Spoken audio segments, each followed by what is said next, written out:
Hola, bienvenidos. Welcome to the LoveLiveRocking Podcast. And yes, you heard me say that in Spanish. Hello and welcome in Spanish because, as you might have heard, Spanish is my first language. And today I'm incredibly excited to be talking with Mark Moss. He is going to be starting a band that he'll tell us about, but it has a deep connection of my story with the English language. Mind you, I did not say rock music, I say the English language. But before I dwell into that, why don't we introduce ourselves? Mark, how are you doing? Doing great. How about you? I'm doing fantastic. So tell me a little bit, what are you working on right now? What keeps you busy this week?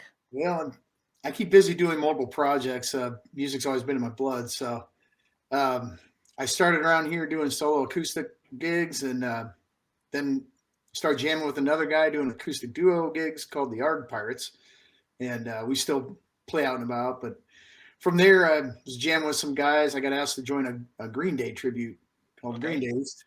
So that was about 5 years ago. And okay. so we got some shows coming up on that. And then just because I wasn't busy enough, I got asked to fill in for an '80s tribute, just hair metal band with the other guitarists from the Arg Pirates, and it was supposed Hold, to be hold on, hold on. Did they say, do you want to join a hair band? what's that? Did they Hair tell band. you, do you want to join a hair band? Because some people still have an issue with that term. Yeah, well, hair like Skid Row, Motley Crue, stuff like that from the '80s, the heavy metal from that. Absolutely. So I love it myself. I was just wondering because did somebody say, hey, do you want to play in a hair band? And, I completely understand the term. It's the music that I love. And I keep hearing some of the guys talk about it. And I'm like, I would like to remember when was the first time that I heard that term. Do you remember when you heard that term for the first time? It was probably like 10 years ago, I guess. yeah, when they started coming out with the satellite uh, music and they started calling it Hair Nation and just hair, Yeah. Do you hair think that's parade. where it came from? That's interesting. I had never thought. Like I've literally done some digging. I've sometimes spent some time looking into websites trying to figure out where did the word hair metal start, and there's a couple of theories, but nothing that seemed to make it popular. But everybody knows that phrase now. Yeah, just a lot of it, a lot of bubblegum rock. I've also heard it called, from the '80s, the stuff the girls like, and then Yeah. but we do plenty of stuff the guys like too. And I was only Okay. supposed to fill in a few gigs, and they kept dragging me back in. So we went through some member changes, and we play about every weekend around Dallas, Fort Worth. Now, Oh, when you say that you play about every weekend, you're talking about this band that covers 80s hard rock. yeah, Sunset Strip. Sunset Strip. Okay. How do you come about with that name? It's a drummer's band. There's a bunch of bands around the United States called Sunset Strip just because that was the scene in LA, back in the '80s. Sunset Strip, the Whiskey a Go Go, and Yeah. that's where all those bands played in Yeah. California. So that's kind of where he got the idea, and we managed to build a nice little following, and we managed to have a lot of fun. Great. Well, that isn't that what it's all about, huh? Having fun. I mean, I listen to that music. I'm in my mid to late 40s, and I listen to that music, and I feel like a kid all over again. And Yeah, fortunately enough, I have kids that are the same age that I was when I discovered the music, and they're getting into the music now. yeah, So, very so cool. it's a wonderful journey. So you were saying before we talked about Sunset Strip that you were also in an acoustic duo. Is that Yeah. how you began your journey into music, playing acoustic guitar by yourself? No, I did that before I moved to Texas. I Okay. probably started around probably the mid '90s. Where are you from, Mark? Eastern Iowa originally. Like, Eastern Iowa. Isn't no Axl Rose is from Indiana, right? yeah, I think so. Okay. Any famous rockers out of Iowa besides yourself? Well, Slipknot is out of Okay. Iowa. True. True. They got the album called Iowa. Yeah, Bruce Hornsby, he's out of Iowa. I'm trying to. Oh, Bruce Hornsby and the Range. Yeah, those That's guys. I'm very good. trying to. The Way It Is. It was a wonderful album, if I'm not mistaken, Yeah, from '86, and that's what drew Don Henley to work with him for the End of Innocence. yeah, yep. Awesome. So, did growing up in Iowa make it unique as far as the music that you were listening to when you were a kid? Yeah, I grew up. We kind of grew up out in the country on farm basically, and while I'm working, lots of hard work, but How lots many of were in your family? what's that? I'm sorry. How many people in your family? How many Oh, siblings? growing up was just me and my sister and my folks. Okay, were you So, older than your sister? No, she's older. Okay, so what kind of music did your sister usually listen to? Because many times we get music from the people who are older in the house, Yeah. particularly when you have older brothers. I don't. I She am the was, oldest, so I'm the one who influenced my siblings. yeah, she was really into Journey at one point and Michael Jackson when that came out, and then, but we basically kind of went our separate ways. I got more into heavier stuff and got Okay, into so she I did not introduce you to hard rock. no She no was into pop rock. yeah. Do you So remember the first time that you felt this is much harder, heavier music than my sister would listen to? yeah, there's a radio station that played classic rock, Okay, and there was basically two radio stations. One would play some newer stuff, and one would play mostly classic. And so that's where you get exposed. And that was back in the day where you'd go buy a tape or a CD or, you yeah, know, or the artist and hope that the whole album was good, except for besides just the one song you liked. You yeah. know, It was an as, investment of trust, right? You had to say, yes, I hope these that kids this have it ten so bucks pay easy off. today. They could buy one song. And my day, we had to buy a whole album. How do you feel about that? How do you feel about streaming? That was one of the questions that I had reserved for later on. But since we're talking about that, how do you feel Yeah, about the fact that kids nowadays, first, they do not believe that music is something that you have to purchase, and number yeah, two, they feel that if they want to listen to one song and one song only, they can do it without even starting with track one of side A of the album. How do you feel about that? yeah. It's a revolution, kind of with the way music is played and listened to today. The attention spans have gotten shorter and shorter and shorter just because of online. And I forget the stat, but if a video doesn't load within 3 seconds, they're boom, they're on the next. And I'm kind of the Wow. same way. You Yeah. know, so most of my clips and videos and things I put out there are no longer than a minute because people will stop listening after that. They'll be distracted by a text or an email. We True. got life coming at us 24/7 all the time. True. So Now, what about the fact that when you were growing up, you just mentioned that you were hoping that if you decided to buy a record, that it wouldn't suck. And I remember the same thing. I mean, I usually waited until single number four to go and buy a record. That's why Def Leppard and Bon Jovi were some of my first records because yeah, you had at least five songs guaranteed. I think Michael Jackson started with the whole thing. But did you buy a lot of records yourself when you were a kid? not a lot. I had a small tape collection of probably a dozen tapes or Okay. so. Do you But remember some of the names? oh yeah, I mean the first thing I ever bought, I think was like Men at Work, Okay. and then Okay. Down Under. yeah, then Back in Black, some AC/DC, and some Zeppelin. I really got into Zeppelin, Okay. and so I kept buying every time I get basically know every song on the album. I'd go get another one, So and you're talking about, uh, of course, Back in Black was a very heavy album, but talking about Men at Work, it seems to be like pre 1983, before Quiet Riot hit a bit with Mental Health. yeah, it was. I think that was the very first tape I bought when I was. Yeah, that was early '80s. I was Okay. a young kid, so How old are you? I'm 53. 53. So, So you're from 78. I mean, 68. yeah, Awesome. been So around. you were born the year that Black Sabbath was born as a band. Oh, okay, yeah. Ozzy. Yes. 68. True. Is that one of your favorite bands? Um, it's not one of my favorites, but I have no problem listening to it. Okay. So, What about your folks? Did your parents listen to a lot of music at home? yeah, we've always been a musical family growing up. They were always into more church music. Christmas carols were always blaring around the holidays. But they're singing in the car, and I was raised don't be ashamed loud, and we all did Yeah. for better or worse. Well, that's a phrase that I'm gonna have to repeat on every single podcast episode from now on. Don't be ashamed to sing out loud. Yes. Especially, and I'm gonna add, even if you don't know the words, if I could tell you the stories of Yeah. how many words I messed up, I still do. So Sing like you're alone in the shower and no one's listening. yeah, yeah. Now, how did you develop? How do you go from loving music as a kid, being surrounded by music in the car, in the house, to deciding to grab an instrument and learn to play the guitar? uh, Trying to remember. My folks got me a guitar when I was probably 8 years old. 8 years old. And So it was on their initiative, or did you ask for it? I had expressed interest in it because I'd seen it played at church, and I was like, that would be fun to learn that.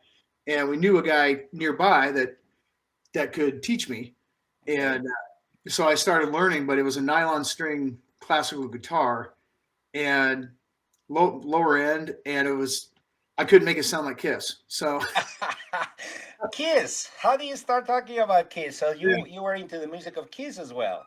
I had a cousin that was really into it when I went and Okay. met him, and then right after that, I got in more classic rock and Kiss, and a little bit into Foreigner, Uh-huh. and into Boston, of course, and then.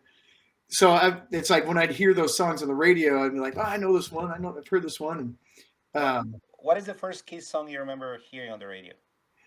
oh, Because mine was Heavens on Fire. I was born in okay. '75, so I was 8 years old when it came out in early '84, I and think it then I went back was, to I Was Made for Loving, into yeah. the post-classic era of Kiss. But when you started talking about your band, you mentioned Skid Row, and I remember the guys in Skid Row and so many other bands saying that they got into music because they also wanted to be like Kiss. So it seems that you shared that story with some Yeah, of it's those musicians. I just I love the distorted guitars and the big sound and everything, and but it wasn't never been really a huge Kiss fan, but I am a fan. I just, Okay. but yeah, I took that nylon guitar and I had a microphone and an amplifier, and I stuck the microphone inside the guitar and cranked the amplifier up till it distorted, and started banging on it that way, and that's when my parents were like, "Okay, maybe we need to get into something." Wow, but that's a genius idea. I mean, did you come up with that idea all on your own before you were 10?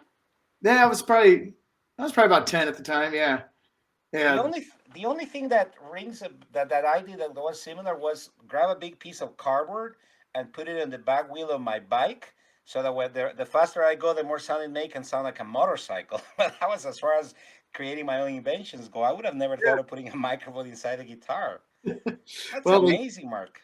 yeah, they ended up getting an electric after that, and then trying to So the make. parents said he needs an electric guitar. Yeah, they. I don't know if they were happy about that, but at about the same time, I was started playing the trumpet, and Okay. so I played trumpet all through, elementary, junior high, high school, and into college for about a year and a half in Did you college. perform in middle school or high school any musical instrument in a public setting at any live performances? Oh yeah, yeah. We did tons of stuff in concert band, jazz band, marching band. Okay.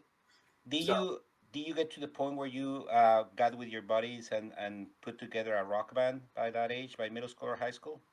yeah, but about high school, as soon as I could drive, I was in a rock band.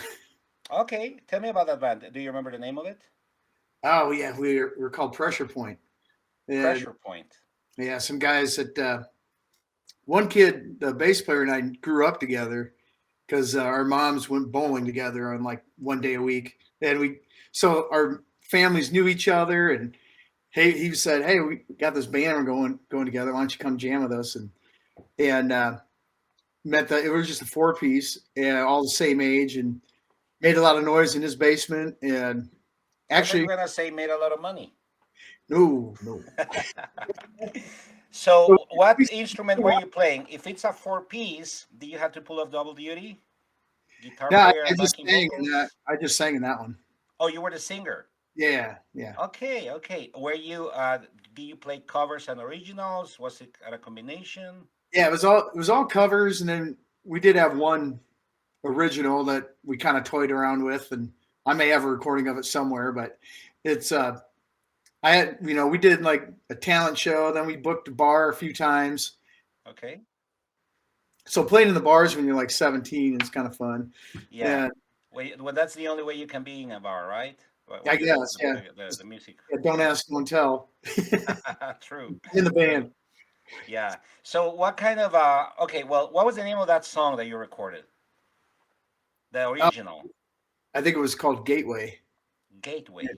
Yeah. Okay, the band is called Pressure Point. The song is called Gateway. It seems that you put some thought. We're not talking about girl songs or rock lifestyle songs. It Yeah, seems that you were putting some thought into the lyrics. it was kind of heavy and kind of dark. Okay, did And you come up with the lyrics? it came up with some, but like Gateway Leading to the Darkness, or some basically was the gist of the song. Nice. I like it. I hope you find it and share it with me one day.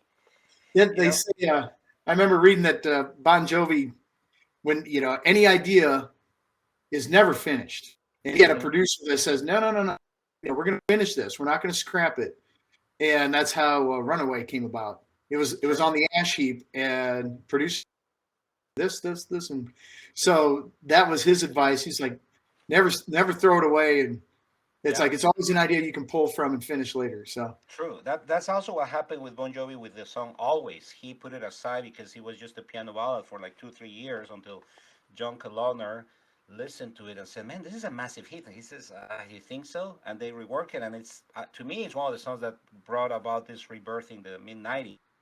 Before, yeah. of course, he hit it live. Now, going back to Gateway and Pressure Point, how long did that band last? Oh, gee, only a couple years, and then I was off to That's a long college. time, Mark. When you're 19 and you got a band that's been around a couple of years, that's a long time.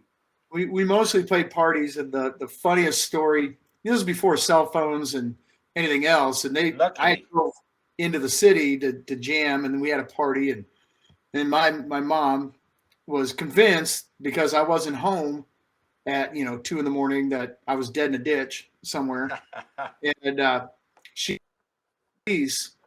worried about me, and the cops started laughing at her because they said, "No, where'd you say?" Well, he sings in a rock band, and they were playing at a party, and they just started laughing. They're like, "Ma'am, just why don't you go to bed? I bet he'll be home in the morning. Just relax." But she had called Scare for Your Life. Oh yeah, and I rolled in about 2:30 in the morning, Okay. and yeah, the garage door opens up for me. They Oh, were so she waiting. was waiting awake for Oh you. yeah, yeah. Okay. Did she give you a hard time? Oh yeah. Okay, so here's the funny thing. They're the ones who bought you your acoustic guitar. They're the ones who took the initiative to get you an electric guitar, and all of a sudden, a few years later, they seem to be regretting it. Wasn't that the case? Did they ever say, "Why did we ever buy that guitar for you"? No, because music's always been a part, and they know that I always gravitated towards the heavier stuff. But I did plenty of classical music with trumpet and stuff like that. So it was Okay. pretty well rounded. And but the funny thing was in college, I was just telling the story to some relatives that you know I went in to try out vocally singing and playing for the music department, and they were just really snarky with me. They're like, "Oh, no, no, we're not gonna. If you want to do that, go. Good luck with that. Good luck." Okay. And I was just like, kind of looking back, and I'm like, that was the best advice I got because I said, "F the music." The department there. I'm like, I'm done. I quit playing trumpet. I'm like, all I did was focus on my degree and guitar and singing What was your and degree in? electrical engineering. Okay. Oh, reminds me of one of my favorite guitar players. Yeah, He's an yes. electrical engineer as well. Well, I don't know if he's got a degree, but he definitely is an electrical engineer. Yeah, he's a smart dude. Yeah. Now, so you said that you dropped the trumpet for good. Have you ever picked it up since? Uh, I think my mom still has it up at their house But somewhere. you've never played it again. No, my buddy's kid picked up like a baritone or something, and so I was trying to play that, and it kind of came back and kind of didn't. But I got some friends who say you should pick it up again, see if it Yeah. comes back, and I'm like, I don't have time. Hey, I don't know. Does Sunset Strip play any Aerosmith songs? um, we always say yes, we can play anything, but there's Because not. Aerosmith would have a horn section. I mean, it's the only band that I can think of right off the bat that would have a horn section. So Yeah, dude looks like a lady, or yeah, yeah, and one of my favorites, the other side, I believe, has a horn section as well. Man, you should give it a try. The trumpet again. It can be incorporated into Sunset Strip, the only hair rock tribute band in America that has a trumpet player. has a guitar player playing one and playing a trumpet on the Hey, other. if Bob Dylan can do it with a harmonica, why couldn't you? Mhm. So tell me about the guys in that first band in Pressure Point. Are you still buddies with them? Oh yeah, we are. We are. We Are they still living close by? now my buddy that I kind of grew up with, he lives over in Phoenix area, and the guitarist, I just saw him post something online that he's got nerve damage in his left hand that he needs to get fixed medically. So he's kind of bowing out of the band he's been in for years. Okay. And then the drummer, we cross paths once in a while. But I haven't seen him in quite a while. Actually, before I moved down here, we did a gig for like a town festival in the band I was in, and all three of these guys came out. Yeah. And I was trying to drag him on stage. I'm like, come on, man, let's get up here and do a pre-song. It'll be great. But the bass player, it's hard for him to be out that long. He's got back issues from, I think, from doing dune buggies and racing around in the dunes and beating on his body all his life. Okay, so he pursued the wildlife, not just the musical one. Yeah, I just kept going, and me and the guitarist, and I don't know about the drummer if he kept playing. So. Well, I usually like to talk about this station live because I'm no musician myself, but the only time that I spent time in a band was between the ages of 16 and 18 and a half. And those are still my best friends. I mean, if I get a text sometime randomly during the week or any time of the day with jokes or whatnot, it's going to be from one of those guys. They're, of course, living in a different country, but we stay pretty much in touch. And just about 3 weeks ago, one of the guys sent me a picture of a tape. It was a TDK tape, you know that? And it had the handwritten name of the song that we recorded. It was called Deal With It. The funny thing is that one of the guitar players begins showing us this riff, and we thought it was pretty neat, pretty interesting chord progression. Like 2 months later, the drummer is listening to a Rush album, and it's completely a ripoff on the song Free Will, the same chord progression. I think he confessed. That usually happens. Yeah, he confessed, I just took it from there. I mean, he had changed a couple of things, but it's just an amazing thing. So how did you decide to go to college for a non-music? Did you ever consider staying with music, thinking I'm going to just pursue music alone, that's going to be my degree? Or what happened? Did your parents influence that decision? I saw people living hand to mouth, and even musicians today, if it's all they do, they even if they make good money at it, they tend to not have a very good retirement program or a health care, and it's just long term. It's a lot of fun. I mean, hats off to the people that do it full time, because it's fun, but it's work. It's behind the scene is all the work, and what you present on a performance that's the cherry on top. That's what everyone sees and like, oh man, that'd be so much fun, but the hours of work leading up to that is what they don't normally see. And I just saw a lot of guys living hand to mouth, like I said, and came to the realization, unless you're trying to get a record deal and happen to make it big, you're probably going to be starving, and you got to have a side job. And I thought, well, I'm good in math and science. They talked me into going into engineering, and I said, well, that'll help pay for the bills in my music habit. And so I pursued that just because it wasn't easy. Nothing about engineering is really easy, but I always like to say I was good at school, but I hated it. I didn't like being in school. I never pursued an MBA or anything, past my bachelor's, just because I could have, but by the time I was a graduate, I was done. Okay. So what about when you graduated? Did you maintain the hobby where you still kind of get a band together, play with other guys, or did you immediately go into the workforce? No, I kept playing with other guys, and I joined a band called Vicious Circle when I was in college, and moved to Chicago and was driving back and forth, a couple times, 3 times a month, just to jam and record, and we eventually got a CD done. With originals? Yeah, all original stuff. And are we talking like 1990? That was about 2000. Okay. Right around 2001.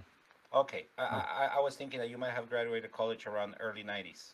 Yeah, I did. And it took us about 10 years to record. Okay.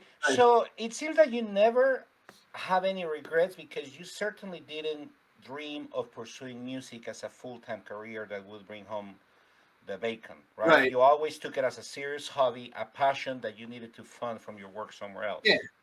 else. It was a great way to crank it up and blow off some steam and rock out, and it was a lot of Hmm. fun. But the um, the amount of time and effort to try to make money at it, you ask people and bands around here, even it's you're not going to get rich doing it because Yeah. everything else is so expensive.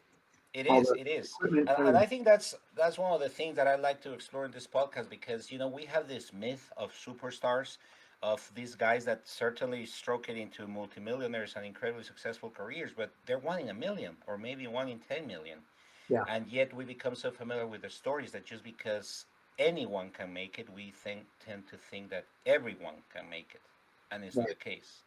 And I particularly would like my children to pick up instruments. I would like them to be in bands and have those amazing experience of developing friendships and memories that are connected to music. Yet at the same time, I know that as a father, I'd be a little bit concerned if they told me, "Hey, I want to go into full time." Uh, but yet, there's not a day that I don't think, "What if I had, grown up here in America?" Because my friends who I was in bands with in high school, they now play to 20,000 people sometimes, at least once a year in Wow. Guatemala. Yeah. But because it's such a small country, that's one show a year, and yet still that's not their only source of income. It's Yeah. it's it's not like they're. I mean, they're to a degree very famous, but they're not necessarily rich. And I always think about why do we have this myth of rock music being like a gateway to easy, abundant money.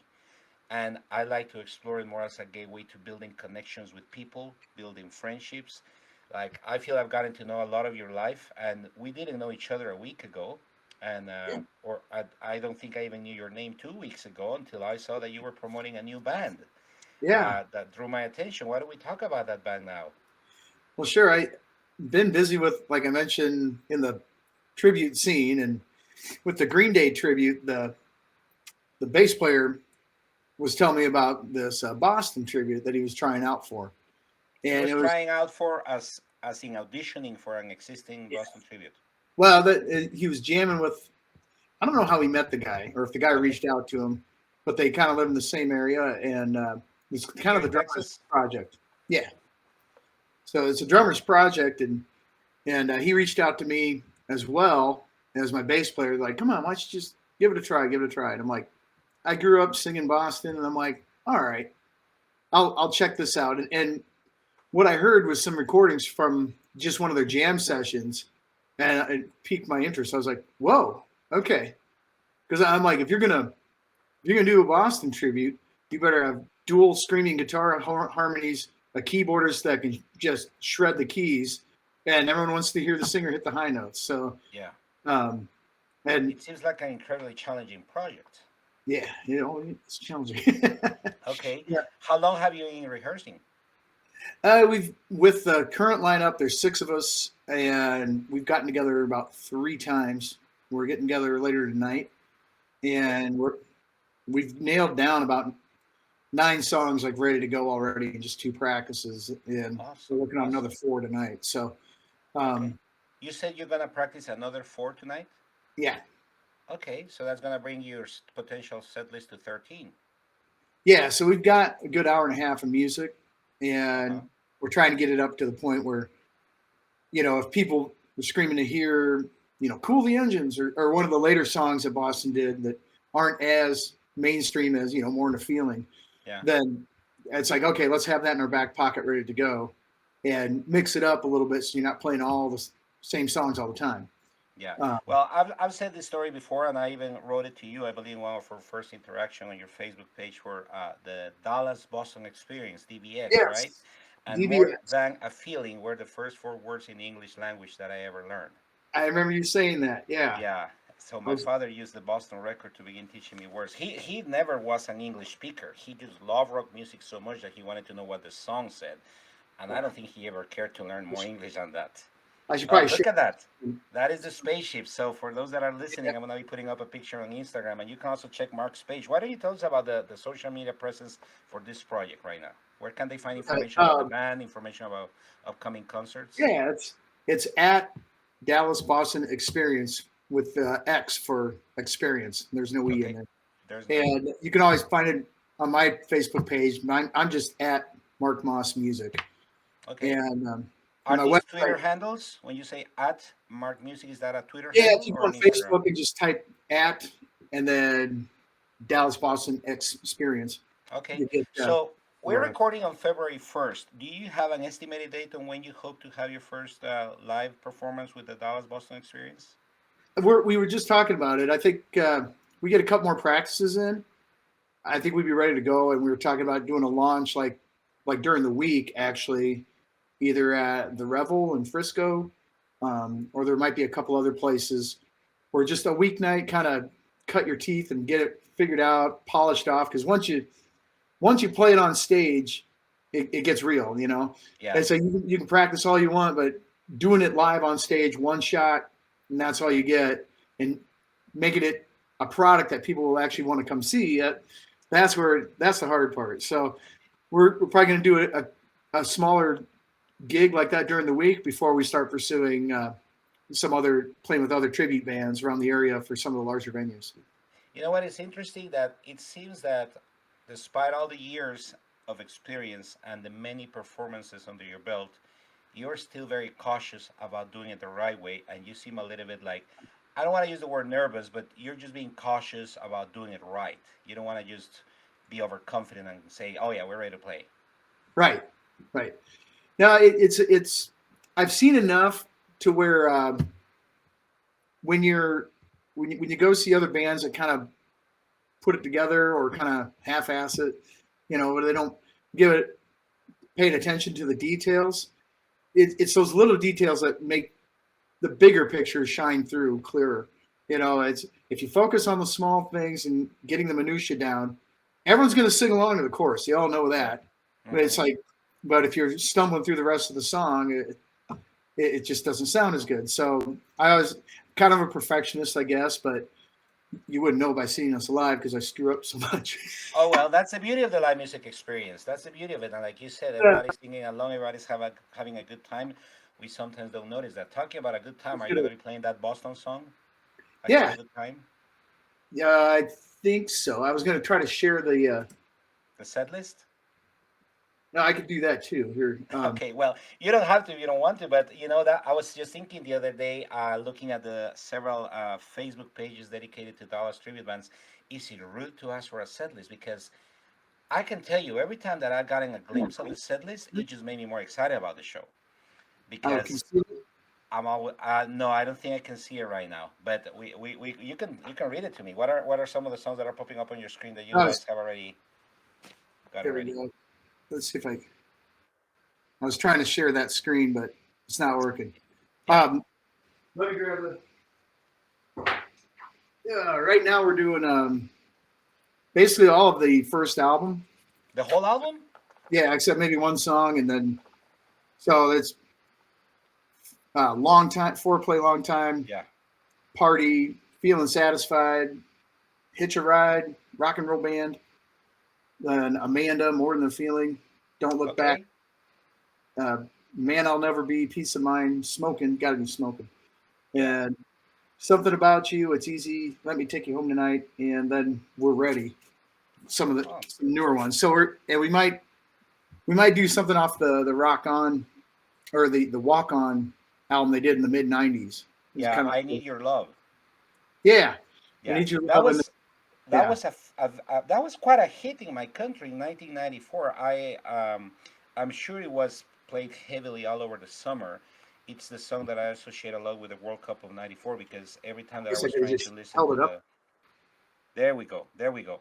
I'd love for you since you're so open with sharing the set list. I'd love for you to send a picture of it and we can post it later by the time this episode airs, and Yeah. people can be ready to go see you at the show because they're gonna know what you're gonna be playing. What about the stuff from the later years? So have you gotten familiar with it? Albums like Corporate America or gosh, I even blanked with the name of the last album because it's something that it's an album that I bought on the first day. I even got a Best Buy special edition with I think it has a bonus track Okay. and I heard it once, and it's somewhere there. After I heard it once, uploaded it to the computer, I've checked the songs every now and then, but it was like, okay, I'm gonna stay with the classic four, and I call them four because I do like the Walk On album. Yeah, I Are you think familiar that's with those other albums? yeah. I've listened to whatever they played on the radio in Yeah. passing, or with the YouTube feed. It's like it's like you say, okay, how are they playing that one part? You look something up, and then it says, hey, you want to listen to this Boston song and that Boston? Here's them live at Giant Stadium. Yeah. So we do a lot of recon there where we try to see, okay, how they do it off and how Hmm. could they were they hitting the guitars and the vocals and everything. And yeah, it's never fair to judge a band by one performance. True. They've been True. they woodshedded those songs so many times, and that it when people come out to see your tribute, they want to hear how it sounds on their CD. They True. don't, especially in a tribute. So And a band like Boston, when you think about it, it's a song that people are familiar with for 45 years. yeah, I mean, they've like heard. I said, that's the song that taught me my first words in English, and I know about. I've seen the Boston band. I've been incredibly fortunate to see them play live twice. I did not get to see Brad Delp, unfortunately, the both times that I saw them. Once it was with the singer from Striper, and Oh, uh, and the other guy. Are you familiar with the story of the guy that used to sing Boston songs and was working at Home Depot?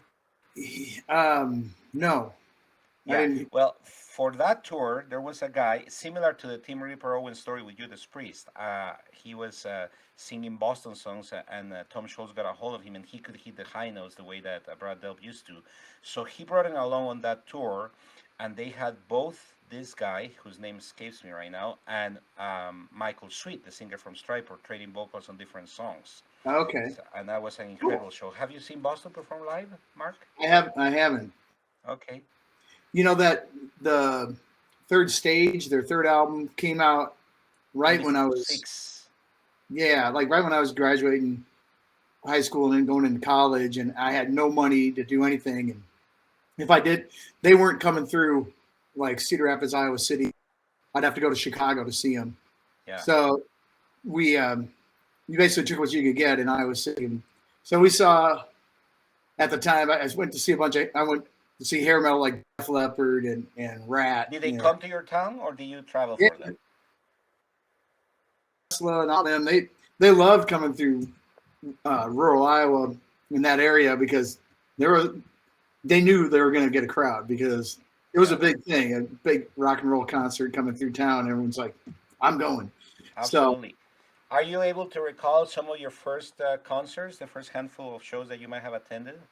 yeah, the first, very first was John Denver when I was a little kid. So I don't know With if your that parents, counts. I guess. Yeah, with my Okay. folks. But we're friends. That first band I was in, we all went to see Dio when they came through Dio. town. So Ronnie James Dio. Are we Uh, talking about his first tour with the Holy Diver album? It was after Holy Diver. Sacred Heart? I'm trying to, yeah, I think, yeah, it was one. What was it? Who opened for Dio on that tour? Yeah, it was a Rough Cut.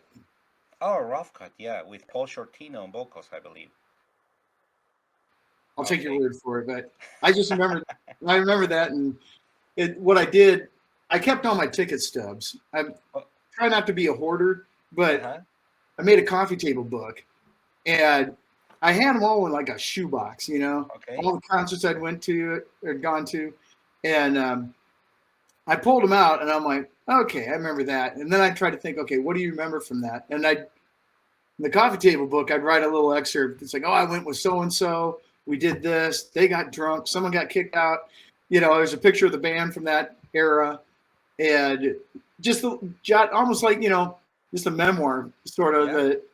of something I remember from the night or from music. And I went through and did that with every ticket that I had, and it was pretty cool. It forced me to remember, and I looked some things up. I'm like, oh, who was that opening band, and who was, you know, It but is amazing. It yeah, is amazing. Like yeah, I still remember the very first show of an English language band that I went to. Well, you wouldn't believe it, but it was the year 2001.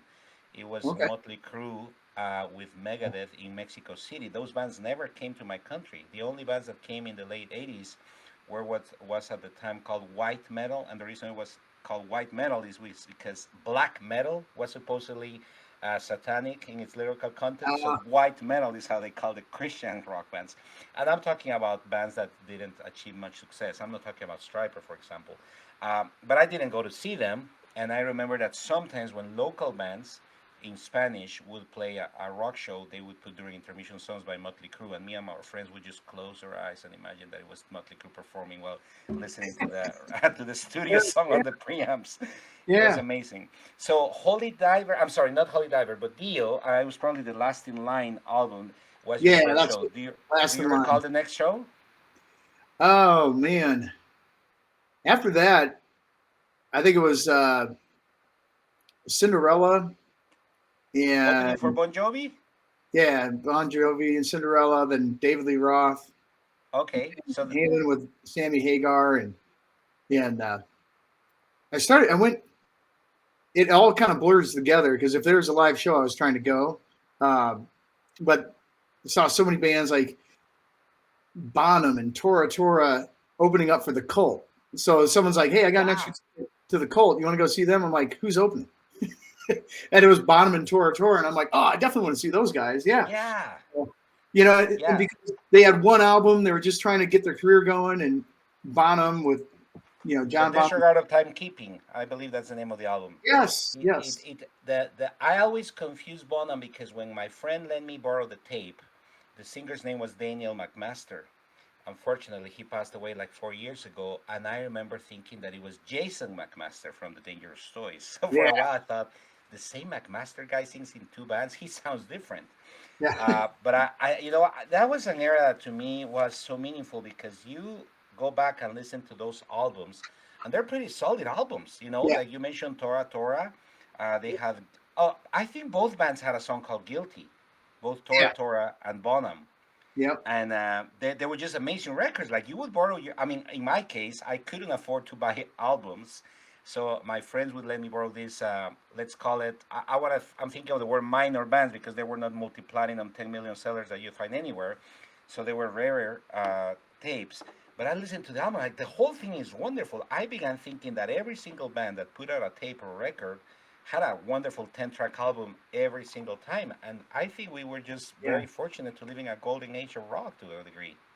I agree. And yeah, you mentioned McMaster and Dangerous Toys too.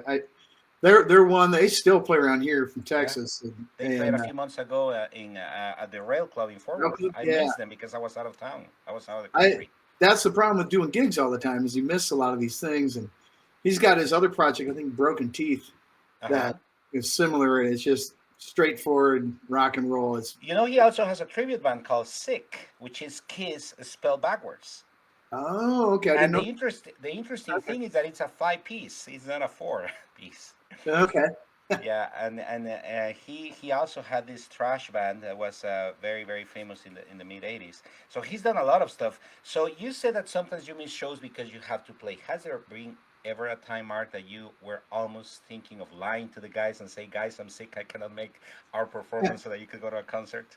There was a couple times I think I had some solo acoustic gigs, and Okay. someone was coming through, and I can't remember who it was, but I was frustrated because it wasn't someone that would come through often. And some of those bands, it's like if I don't catch them this time, you may never get another chance. Mm-hmm. And it, you know, I've always been tried to be the consummate professional. It's like, oh, you booked a gig, you're obligated. They're expecting music, you better do it, and you don't want that reputation of canceling because then you get that reputation, no one hires you. Now, let me try to deconstruct that for a bit. You're talking about solo acoustic gigs that you had booked. I am assuming that if there's solo acoustic, you're not expecting a very large crowd. As a performer, it seems that you'd probably be the only one there who, I mean, it's basically you. You don't have to talk to other guys who have made the commitments or booked Right. a date.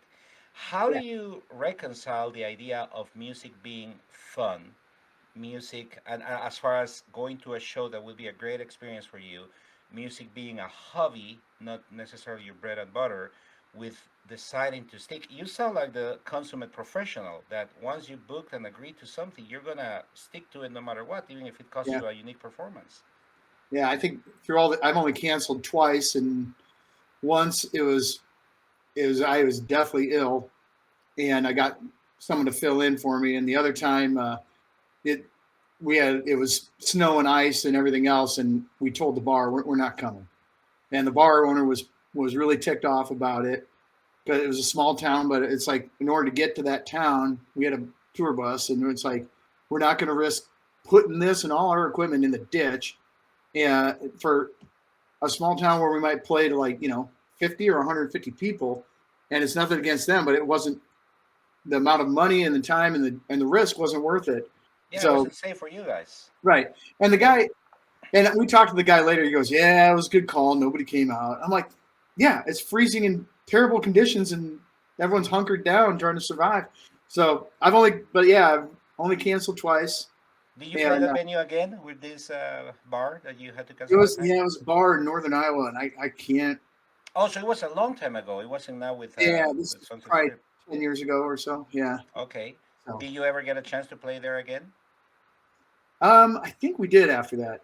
Okay, good, Like good. once, so So, so try to explain to me if music is your non main source of income, why would you go so far as to staying committed to a solo acoustic gig when certainly you're doing this for fun?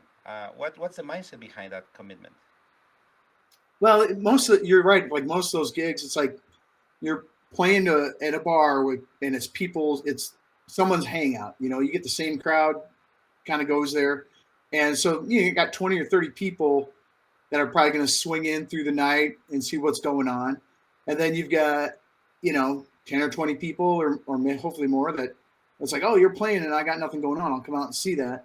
And before you know it, it's like it's fun because when I do it, I interact with the crowd and they make requests. They play Stump the Chump. You know, Hmm. and it's ironically they did that with Boston when I was back in Iowa. They're like, play a Boston song, Chump, and and I did, and they're like, Okay, the guy was like, well done, threw $20 in the tip jar. I'm like, all right, you gotta all remember that. right, But that's great. yeah, it's at the end of the night, it's divide by one. I do my own versions of a lot of the songs, so you don't have to make them exact. You can have artistic license with a lot of the songs if you wanted to do. Artists kind of do that on their own, like Nirvana did it, Alice in Chains did it, you know, um, and even Chris Cornell, rest in peace. He did some really cool acoustic versions of some of their earlier material, and it's just it opens up your eyes. And it's like, hey, I'm going to do an acoustic version of that one that's a little bit unique, and no one else is going to do that. It's like King of Pain by Sting or by the Hmm. Police. I do my own Acoustic. version of that, and so things like that. It's just more unique, and yeah, it's more laid back. It's not as raucous and What are rowdy. what are some challenging songs that, as you are thinking, should I try it? You begin playing on the guitar, you find that it's hard enough for it to be challenging, but yet exciting enough to continue pursuing it. What are some of the most challenging songs that you play in your solo acoustic set? Probably Over the Hills and Far Away by Okay. Zeppelin is one. That's one of my favorite. Yeah, but a lot of finger work and a lot of. I mean, there's the dual harmony I actually solo that Hmm. I actually play in there, and the vocal range on it is up in the stratosphere too. Yeah. So that one's really challenging, and um, Ever thought of putting together a Zeppelin tribute band? yeah, but there's too many around, and the ones that are around are really good. So Yeah, they are. yeah, So let's talk about that process. You said there's too many around. So what plays a yeah. role? You said that you were in a Green Day tribute band, Green Days, right? Yes, So what is the thought process between going for a band whose music you love and you have to love to be playing live so many times, and thinking the market is saturated? What's the balance between your artistic passion and the commercial mindset of at least it has to pay the costs? yeah. It it's almost like a market research project because we started the Green Days band, and then another band called Basket Case started up soon after, and I've actually filled in on couple of their shows for them when members couldn't make it. So And we all, I've heard from some of the interviews that at least the drummer Rick Hare, who is an yeah, amazing Rick. guy, he has also filled in for you guys in drums at times, right? He offered. It's never come up. Okay. But we did do a couple shows where we borrowed a drummer once and borrowed a bass player a second time that are also in tribute bands up north. Okay. And they just stepped right in and nailed it. And that's the coolest thing about the I guess the musicianship or the musicians guild, if you want to call it that, but people that you can do, just talk about professionals, just walk in, nail it, not have to worry about it. We didn't even practice. Yeah. The guys just showed up and did it. And I was like, dang. That's pretty fun. Okay. But we did that, back to what your original question. We looked at the market and it's like, hey, there's not a let's so that's kind of what drove us. And we focused on the earlier stuff like their Dookie and more so than American Idiot. American Idiot? Okay. Yeah, whereas I think Basket Cake focuses more on American Idiot. So we talked about doing a night with both bands. They're like, you play the early stuff, we'll play the later stuff, then we'll all get together and do a song at the end. It'll be a blast. And I don't know if it'll happen or not, but we're all open to it. And everyone I've met so far in the music scene around here has been very gracious, kind, and cool. They haven't. Yeah. I haven't seen a lot of drama and people say, "Oh, if you're playing in that band, well, screw you, man." It's very. I think that is that it's even though it's Dallas, it's still kind of a small pond. You run into the same artists. You don't want to burn the bridges. You're going to be playing the same venues, and it's easier just to get along because most experience lasts about 18 months before they either move to the next level or fizzle. And so you never know who you might end up playing with. If you start to get jerked up, you're not going to be asked to play anywhere.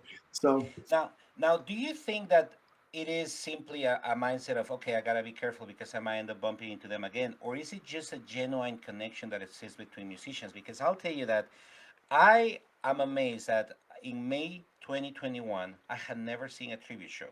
And I could correct my facts there. I went to one that was free tickets 3 years ago, and I took my children to tributes. And I used to think that tributes were for bands that would no longer exist at all in any way, shape, or form. And after the pandemic, after the venues were closed for about a year, I was desperate to go to live shows. And of course, in the first few weeks, you could only see trivia acts because national touring acts weren't there. right. I went to the first show and I was blown away. It was a Joshua Tree show. Then second night, it was a Rat tribute band and a Maiden Texas Iron Maiden tribute band. And I was impressed so much with the musicianships that these people had. I thought I loved the band. Again, I've never seen any tribute band to know that there were people playing the songs faithfully. And I was like, I thought I loved that band, but these guys love it even more because they even play the songs and study them. So I came to them and said, hey guys, you play this song that I love, and what about this one? And that's how I struck a friendship with the guys talking about music. And I still amazed. And I began to tell my children know this. I say it's better to go to a tribute band show for so many reasons. The ticket is much cheaper, so you can bring the whole family with you. You can buy food, you can patronize the venue, but at the same time, you get the experience of listening to songs that normally you don't hear anymore. Mm-hmm. Let's face it, some of our favorite artists are in their 60s, and they don't perform with the same as vocalists have a harder time. And we hear a lot of criticism online. I'm not here to criticize any artist. God bless them for everything they've done. But sometimes the tribute bands represent the golden era of the bands. You hear them in such a fresh way. They play amazing songs, and at the end of the show, Mark, they come and hang out. Yeah, that's and the best part. And you get to greet them. I mean, I'm always asking my kids, "Hey, you want a picture with him?" And they're like, "Do you think they'll let us?" And I say, "Yeah." They're taking a lot of pictures with guys, and this is how this podcast started. I'm like, this is just a bunch of cool people. So, how about the friendships that you made in the scene? Are there some people that you didn't know at all that one day you just were talking about music? Like you say, there's times that you have not even rehearsed and you meet them at the show. Has that been the case? Well, I knew those guys, and when I was in a band up in Iowa, Super Size 7, we pulled guys up on the stage all the time. Okay. And so this drummer Jesse, had gotten up and he jammed with us before, so I knew he was good. And JB John Luntz was the bass player, but he filled in for us one time when our bass player couldn't do the show. So, and this is so guys got together and they have American Dookie was their tribute to Green Day up there, and so the week before we were supposed to play up in Iowa, and the drummer was washing something in the dish or in the sink, and it broke and sliced his hand to like stitches where the doctor's like, no, you're not playing drums. And he's never canceled a gig ever. And he's like, I'm so mad at myself right now. And so his last minute, I called Jesse and he's like, yeah, I can do it. And so we just showed up unrehearsed and nailed it. And then the second time, I booked a show up there, and the bass player, our bass player in Green Dazed, he had some upper respiratory issues and was undergoing surgery. And the doctor's like, no, you're not traveling. You shouldn't be flying. You've got pressure. And no, you're not going anywhere. And so we thought about canceling, but I talked to JB, my buddy up there, and he's like, yeah, I can play bass. Because he's the lead man or the front man in that, and plays guitar, plays bass. He's one of those guys. And play anything for him. And so he filled in, and we just killed it. And I don't even, if there were any mistakes, no one, it would have only been us that noticed. There's nothing drastic where it's like, stop the song, anything like that. It went off without a hitch, and it was a great time. Great. So listen, do you have kids? Yeah, I have a son. He's 17. Okay. Does he come to some of your shows? Has he seen you perform live? Yeah. He's kind of had that attitude. It's like he's in everyone's in a rock band, and so he wasn't amazed with it or anything. But I think after we moved down here, we were playing House of Blues, and on the main stage, main act, and that's kind of Which band were you playing with? Sunset Strip? Green Dazed. Green Dazed. Okay. Yeah, and so they came. It was like my wife, my son, and his friend and their family. They went out to eat, and they came in towards the end of our show, and it was his buddy who's like, dude, that's your dad up there. Holy crap, that's your dad up there, dude. Look at this. It was the first time he'd really been in that scenario where it's like, holy cow, this is legit. And my son Beckham was kind of like, huh, yeah, I guess. Well, I guess so. If my friends say it, then it must be cool. Yeah, it doesn't matter what I say, right? It's what kids say.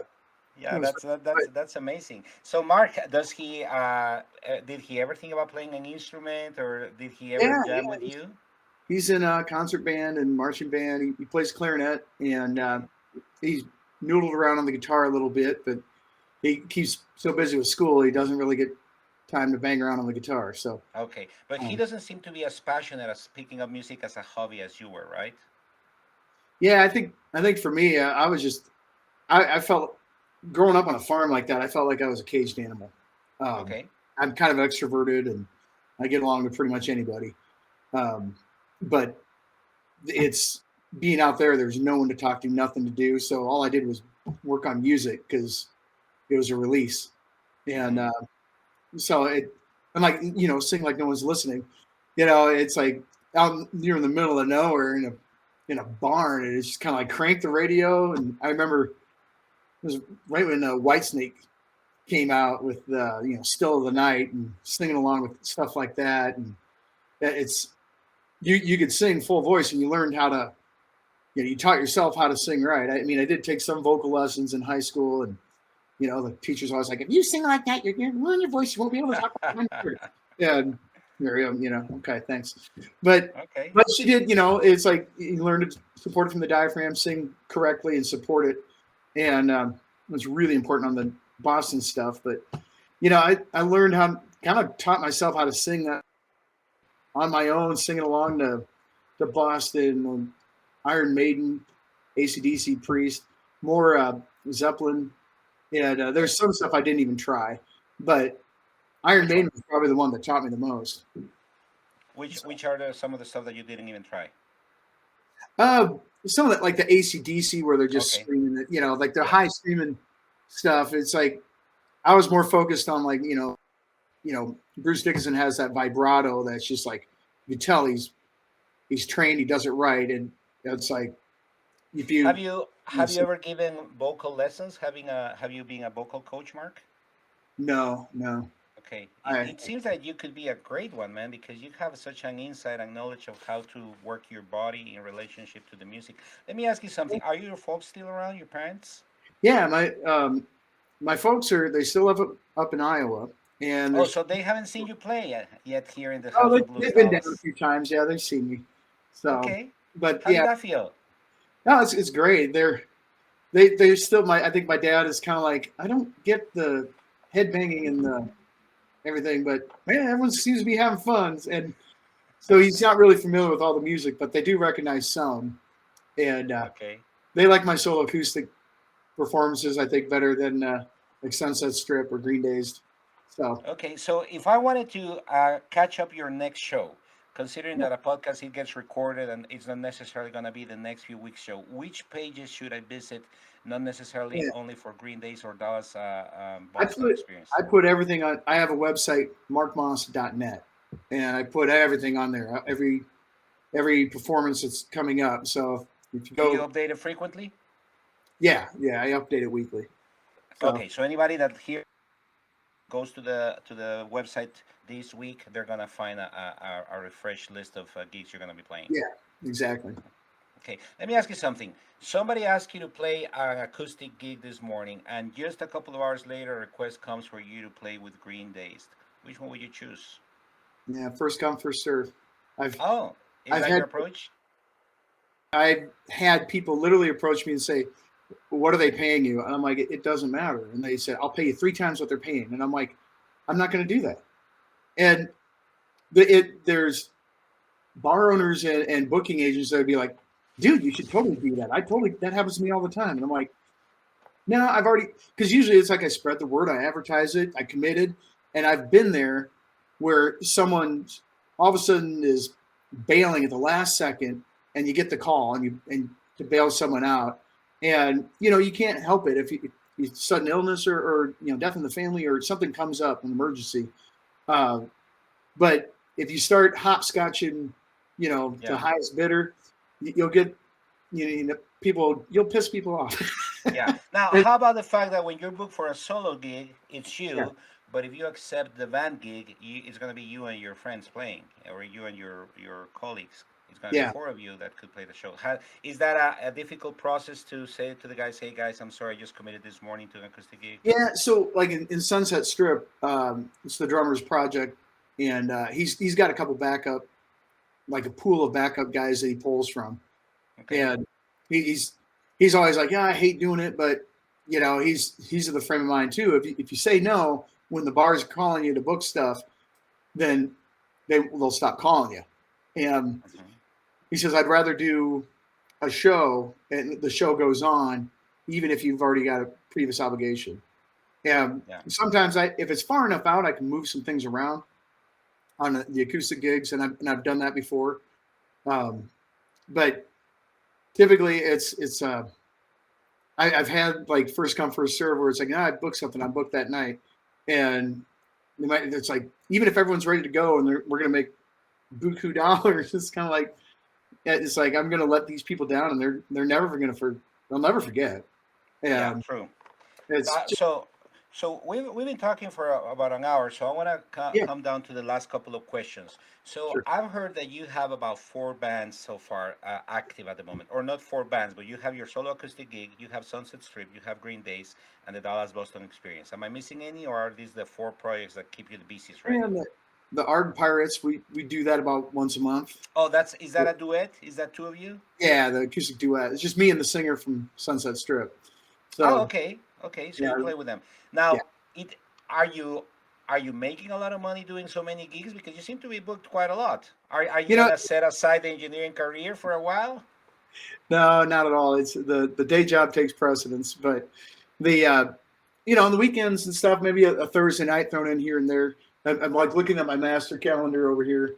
I keep everything there and on my website, just so I know, and in my phone. But just you get a few $100 or $500 every weekend, But depending on. that doesn't pay the mortgage. That barely would pay the car insurance. So what I'm Right. trying to get at is, why do you do it? You're in your mid 50s. You're out there denying yourself even the freedom to choose one gig over the other because you've stuck to a commitment. Yeah, Why drives a man your age to be so focused and passionate about a music gig in it's private dance? it's a passion thing, but interesting. I mean, we could talk another 3 hours about this, but found out I'm adopted, and I got reunited with my biological family about 3 years ago, and through the TV show Long Lost Family, they did an episode, and we gave them all the information, and they made it all happen. And I found out that my biological dad was a touring performer his entire life, and my biological mother was could sing like a canary, and went to college on a scholarship for cello and played the organ. And so between the two of them, it's just it was in my blood. On top of growing up in a family that nurtured music, so it's got to be in the blood. It's a passion, and my wife and I talk about that. She's like, it's your passion. I would never ask you to not do it. She's like, I just ask for some balance. Don't Okay. forget about us. It Yeah, seems that you got a great support system from your wife as well. yeah. She's Okay. awesome. Is she your number one fan? You Yeah, hope so. yeah, but she doesn't come out to a lot of shows, but she is. Yeah, Okay, but she she has like seen you enough to be yeah, in awe of what you do. Well, Mark, just as you touched on being on that journey that you mentioned about being adopted, I wish that we could talk for another hour. But let me finish off with this. When we were trying to organize this meeting, you said what you just mentioned again, that your wife asked you for the balance. So has there ever been an instance where she just like, man, I wish you would cancel tonight so we could go out on a date? yeah. That was just I think last weekend. it's I was like, I'm getting ready to head out the door in a little while, and I'm laying there, and our dogs are laying on top of me, and the TV's on. She's like, "This would be a great night just to hang out." And why can't you just not go? Change your mind and not go. And so Okay. every once in a while, I'm like, "Yeah." So when a show does get canceled, it's kind of like, "Woohoo! I got a night off." Yeah. Yeah, but yeah, you're right. It's like you're not getting rich doing it, definitely. But it's like I try to keep the finances separate to like pay for, you know, guitar maintenance or equipment that you need, like cables, mic stands, things that break, things that wear and tear. And So at least the way I guess in a parting note, you know we talk about people have hobbies and passions, and some people are passionate about fishing, and they'll buy an $80,000 bass boat and a trailer and a truck to haul it, and they'll throw money at their hobby. Let's say it's golf. Golf's really expensive. Hunting is really expensive, and it takes time and commitment and a passion. And when you're hunting or fishing, yeah, maybe you can catch some food. I guess there's that end of it, but you're not making money at it. So most people just throw money like golf. You're not going to make money playing golf unless you're like really Tiger Woods, or someone of that caliber, But most people just throw money at their passion, the travel costs, the clubs, the balls, the whatever it is, the guns, the ammo, uh, all that, and without any return. And with music, hey, you get a little something back. It's self-sustaining, and you know, I the guitars on the wall behind me have all been paid for themselves many times over. So okay, so it's a self-financing hobby. yeah, exactly. So we go from it doesn't pay enough to do the bills and you're totally overbooked to it's the only hobby that can pay for itself. It's yeah. Unless your hobby's like making jewelry and you got a killer Etsy page or something, and you're True, making bank true. on I'll that. tell you what else music does, and especially tribute bands, because I've come to experience that over the 8 months. It brings wonderful memories to life, Mark. I haven't seen you perform live yet. I'm looking forward to it. When Boston comes, I'll tell you, Yeah, I'm me going to too. be fighting the tears hard because my dad passed away about 20 years ago. Unfortunately, over the last 5 years of his life, we were pretty disconnected. But Yeah, just like the song says, I close my eyes and I drift away. When I hear Boston, man, My Yeah. son, my youngest son, is 6 years old. He listens to More Than a Feeling and he says, "It's your daddy song." Yeah. And he was born 15 years after my dad passed. That's the beauty of live music. That's the beauty of what you do, Mark. Yeah. Keep doing it. Keep paying those bills. Keep working hard the engineering so you can keep rocking the house out every weekend. Keep keeping the wife happy during Yeah. the week Oh, so it's that she fun. can let you go on the weekends to play as many shows as you can. Because I'm certainly looking forward to seeing each and every one of your projects. It's five, right? The solo acoustic, Yeah. the acoustic duet, Sunset Strip, Green Days, and coming soon the Dallas Boston Experience. Yeah. And there's All another one right. too that's kind of in the works that I'm not even talking about right now. All right, good. We're gonna save that for our next episode. Yeah. I've enjoyed chatting with you so much, Mark. Thank you so much. It's Likewise. been a great conversation. And again, markmoss.net, Moss with two S's. That's where they can find out the latest information wherever Mr. Mark Moss is playing. Check him out. Yeah. Whether it's with Boston Music, solo acoustic gigs, or Green Days or Sunset Strip, there's a little bit of everything. And be sure to catch him live and say hello. It's been great talking to you. And love, live, Thanks. rocking, Mark. All right. Well, thanks so much for the opportunity. Appreciate it. And it's good luck with this podcast. I hope it takes off for you too. I'll Yeah, I'll be happy if they pay for themselves. yeah. Bye, Mark.